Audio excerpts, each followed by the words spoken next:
Welcome to the Virtuous Woman Show.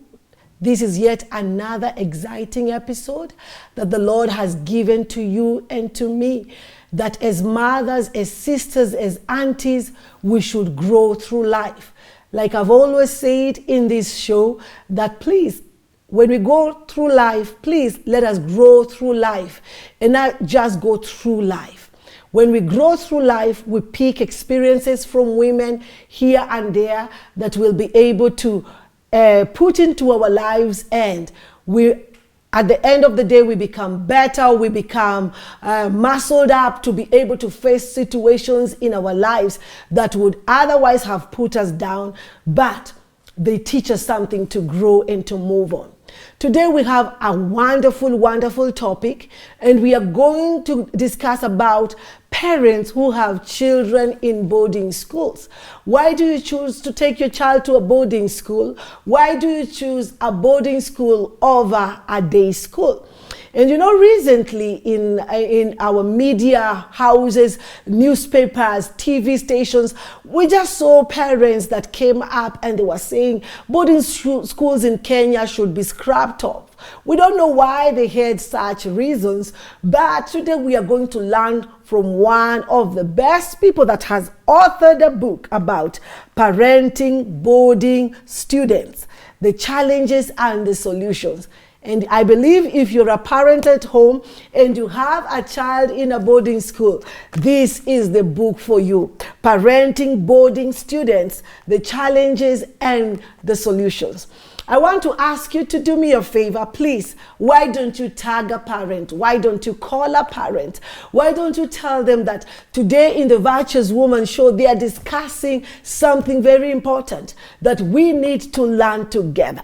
And with me today is a lady, a wonderful lady. She's a resident of Nakuru town, and she has written a book, about this challenge that we are facing as parents, and her name is Judith Muthumbi. Karibu sana. Thank you. You know, when I read your book, yes, and when I heard that you've written a book about parenting boarding students, I was like, who comes up with such a book?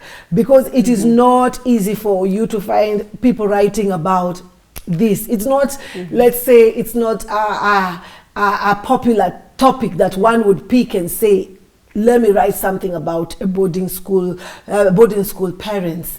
But you decided to go through that route, and we want to learn more. So what are some of the concerns that you were able to pick and say that, that triggered you actually to really write? Because I believe you interacted with parents, yes, you interacted with students. And in one of the schools that I understand, it was an international school. Yes. And so you interacted with students even from outside Kenya. You were able to get the concerns that were majorly affecting the students in schools, in boarding schools, and you wrote them. Could you kindly share with us some of the concerns that were at the peak? Okay. Yeah. So I'll say, like, in that international school, one major thing I noticed is that many parents don't necessarily put kids in boarding school because they want to. Okay. And like I would say, Pastor, you've been praying for somebody, they've been asking for a breakthrough financially, they got the breakthrough because you prayed for them, and now they've been posted in the DAB. Okay. For example, yeah, they've been posted in South Sudan or Somali, and they don't know what else to do. Yeah. Of course, what do they choose? You look at all the options. Okay. You look at other parents who can look after your child, relatives, and then you realize, no, my best option so far is boarding. Yeah. So part of it, you appreciate that parents are really working hard. Okay. Their life today is difficult, making money, meeting bills. So parents are really trying. We want to give our kids a good life. So you choose boarding because you feel it's a good choice. Yeah. However, there are other parents who put kids because of adult pressure. Okay. Because I put mine there, you also want to put mine. So I noticed that some children actually didn't come because they wanted to. Okay. It is circumstantial. Okay. However, even if it was okay that they wanted to, there were challenges. Yes. Like I actually was triggered by one parent who really cried when she dropped her child. Oh. Like, for real, yes. Oh, she had no option. She had no option but to bring the child. So she was crying, she didn't want to let go. Now that makes the child feel sad. Yeah. They were both sad. And I said, isn't there another option?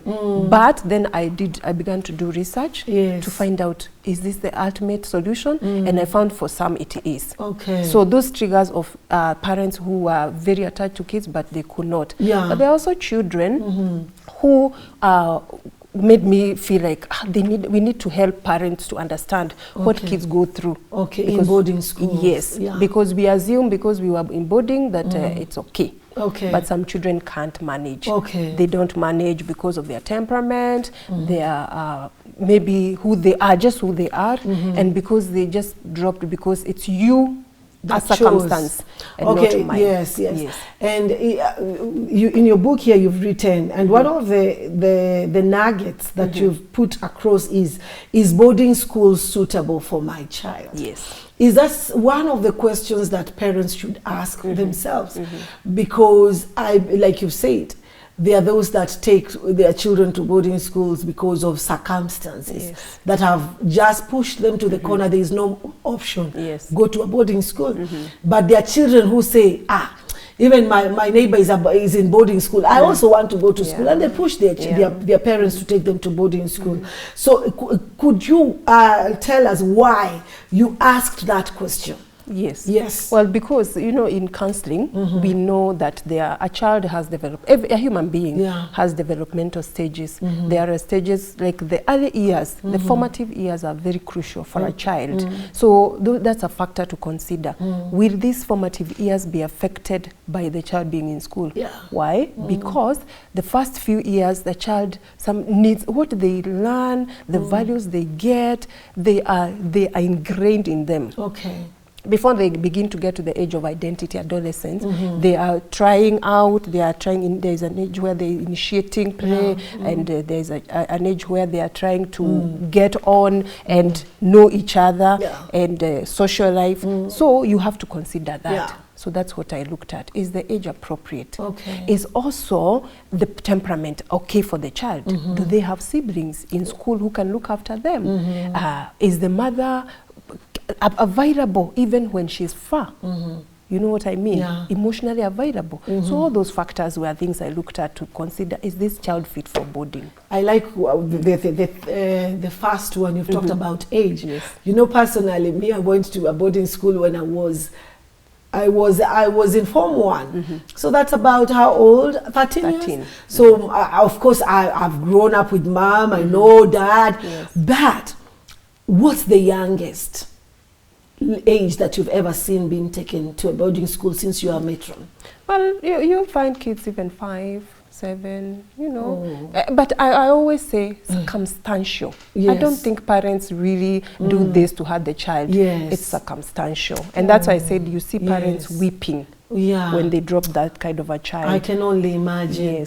Because 5 is really young. 5 is really, really young. Oh my God, I can imagine. You know me, I have a 4-year-old who is not far from being 5. So I can imagine taking that one to school and leaving them in the hands of somebody else.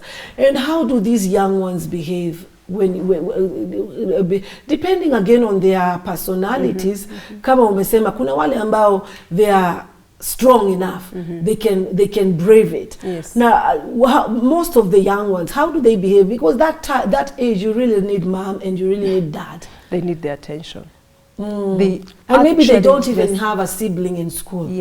So they are it can be traumatizing. It can be traumatizing because they come to this group of people who they don't know them. They are strangers. They are big. The massiveness of a school. They are not the only ones. And the routines. The bells. You're used to maybe a program where you wake up, mommy takes you to school. But here now it's routines. And then the structures and the bells and going to bed on certain times. There's a rigidity that can be traumatizing for a child. Now, Judy, what's the core message to the parents about parenting boarding students? because I know there is that which you have the message, the central message for every parent, that even if you're parenting a student in boarding school, this is the message that I'm passing across to you. Okay. So that when they want to get this book, they know this is what I'm going to, this is the message that Judy is trying to pass to me. I'd say be present. And you know, you don't have to be present in school to be present. What do I mean by this? As young as when they are small at home, before you take them to boarding, you are there emotionally for them. You are listening. You even discuss the boarding school that you want to take them. Okay. You discuss, you prepare them psychologically. They are aware that you're not dumping them, like they would say some of them, that you're not dumping me in school. It is the circumstances. And if circumstances change, we can always change. So they are prepared emotionally. So it is being present. You can be present in their discipline. You can be present in their academic, even from a distance. Okay. But you would have had to have started when they were small. Okay. Yes. Judy, with your experience and what you went through, did you ever see parents that were not present in the lives of their children? And let me not just localize myself to the schools. Yes. Out here, yes, you'll find parents, many of us, I've lived in Nairobi, I told you. Yes. And I have seen parents who are absent, they are abroad, and their families the kids are being looked after by a house girl. And I've seen parents even here in Nakuru. And it's because always we are saying it's circumstantial and the modern trend. Okay. Where we are looking for money, we are trying to make our children's lives better. But the absence is sorrowful. Because who is nurturing that child when you're that far? Yeah. Who is looking after them?